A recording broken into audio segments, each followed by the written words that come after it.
Sr. Presidente, cumprimento a Sra. Ministra da Justiça e o Sr. Chefe de Gabinete da Sra. Ministra da Justiça, que a acompanha, e os Sras. E Srs. Deputados.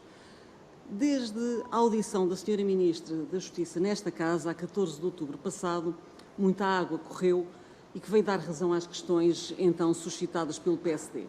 A legislação para a seleção do Procurador Europeu é conhecida e tem sido até amplamente divulgada na imprensa.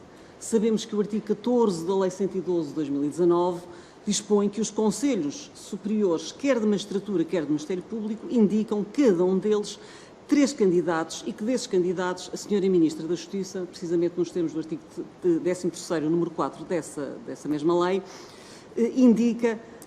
escolhe 3 candidatos e que indica ao Comitê de Seleção Europeu, passando-se à fase internacional. Nesta indicação não há, nem pode haver, qualquer graduação entre os candidatos, sob pena de não se perceber desde logo a própria existência e funções do Comitê de Seleção Europeu. Este comitê é composto por 12 personalidades de reconhecido mérito que irão avaliar e classificar os candidatos indicados pelos Estados-membros. Após esta avaliação, segue-se a indicação formal pelo Conselho Europeu que, salvo raríssimas exceções, segue as indicações feitas pelo júri de seleção.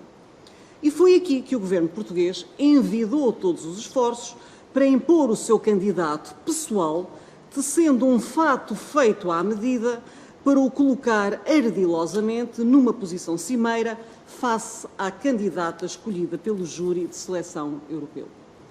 Analisando os factos hoje conhecidos, salta à evidência que toda a atuação do Governo foi norteada para indicar alguém da sua confiança pessoal e política para um cargo que impunha, exigia, Sra. Ministra, independência, mérito e experiência profissional.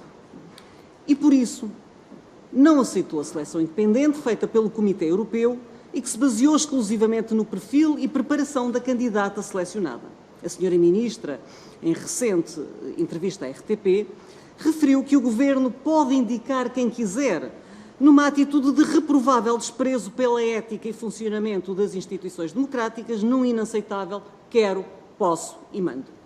Disse também nessa entrevista que o Governo honrou a escolha do Conselho Superior do Ministério Público, mas este argumento débil, como se irá ver, não colhe.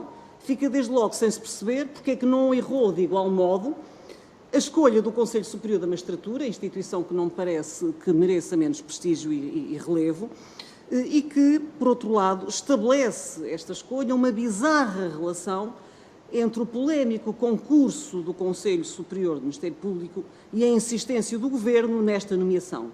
Nomeação essa ao arrepio dos critérios legais e éticos de qualquer Estado que se quer de direito.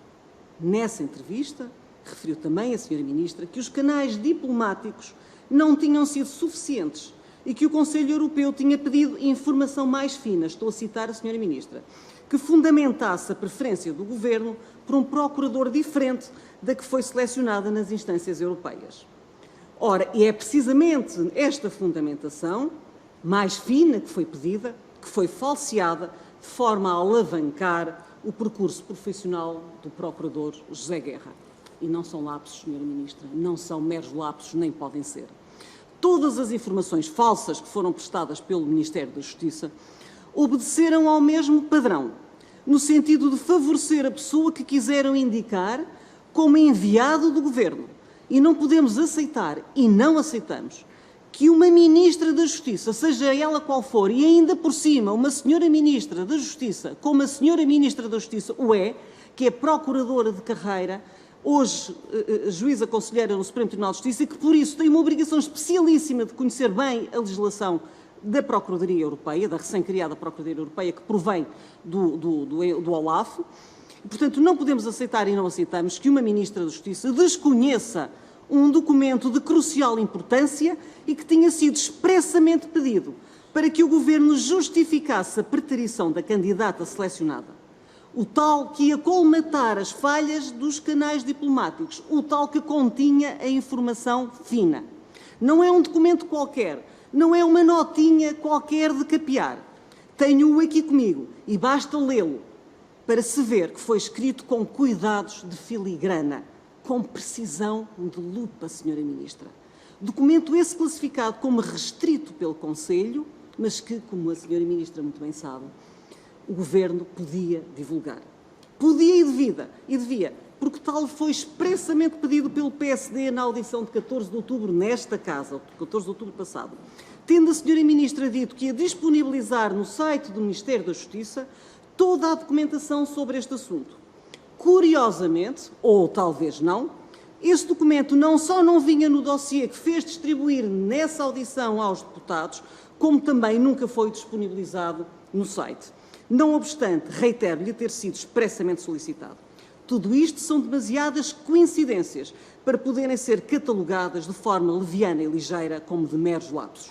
Com todo este processo opaco e sinuoso, é legítimo e expectável equacionar como bom aquilo que a comunicação social tem denunciado à sociedade sobre a teia de ligações entre as nomeações que o Governo tem feito na área da Justiça, como Lopes da Mota, este procurador José Guerra, que, como se sabe, é irmão de Carlos Guerra, o presidente do Instituto de Conservação da Natureza, que viabilizou o Freeport, com todas as implicações legais e grave atropelo ao Estado de Direito Democrático. E eu isto tenho que o dizer, e tenho que o dizer aqui, nesta Casa, olhos nos olhos à Sra. Ministra. O Governo não nomeou um procurador independente como lhe era exigível e lhe tinha sido pedido, para o órgão que vai investigar as fraudes com os subsídios europeus, principalmente quando sabemos que vem aí a tal expectável bazuca. Quis nomear um seu comissário político, um dos seus.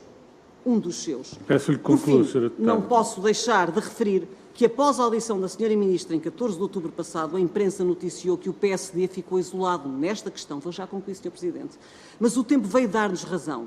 Infelizmente, Sra. Ministra, tivemos razão. Perdeu Portugal, perdeu a Europa, perdemos todos nós. Foi o desprestígio das instituições. Muito obrigado, Sr. Presidente. Obrigado.